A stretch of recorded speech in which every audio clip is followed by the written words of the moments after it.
Dumating yung time na parang gusto ko mag-pass out. Napaluhod na ako. Nakikita ko yung bahay namin na nasusunog.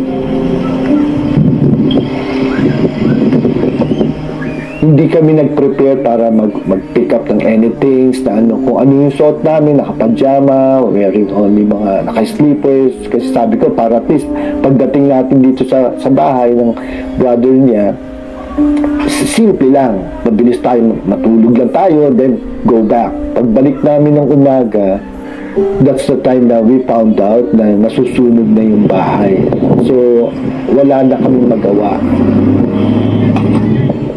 Lahat ng pinagpundaran mo, lahat ng pinagpaguran namin, in just blink of an eye, nawala.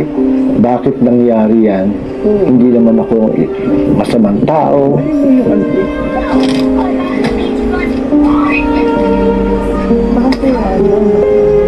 Okay po, ha? Nakapagin ng ano, Papa? Ay, naku. May mga nakaan. Andy is showing us his vault that came from Altadena, from his home there. And as you can see, I'm going to show you on camera. Everything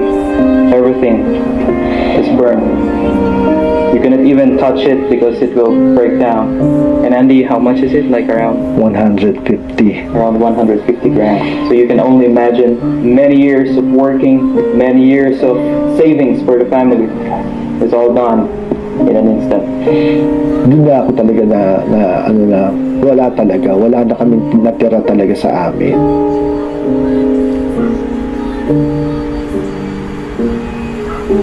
Dito yung susian niya, pati yung even the dial. Speak to him, Lord God. We are happy, Lord God. Napaka-clear ng message ni Lord sa akin. Sabi na, alam mo, hindi ko bakit ginawa ko sa iyan. Kasi gusto ko maramdaman mo yung nararamdaman ng taong pinutulungan mo. Alam mo yung naramdaman ko, gusto kong halikan yung paan ng mga taong tumulong sa akin. Kumbaga hindi ko inisip yung nakakahiya. Ang pumasok sa akin, sobrang salamat. Hindi ko naiintindihan. Papasok ako dyan. Kung makikita mo yung volume.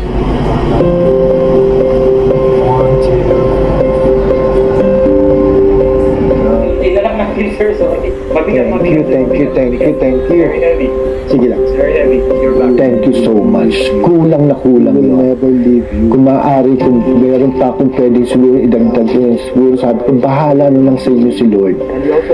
Sana God bless sa lahat ng mga taong tumulong at sa mga tutulong. Salamat talaga na marami. So much. Hindi lahat talagang permanent dito sa mundo. Whatever you have, just a blink of an eye, pag talagang kinuha na ni Lord yan, wala tayong magagawa. Kung nag-o-open ng another door siguro si Lord dahil may plano siya sa akin, may plano siya sa family ko. So pag may kinuha siya sa atin na hindi sa tingin natin, meron laging much better na replacement.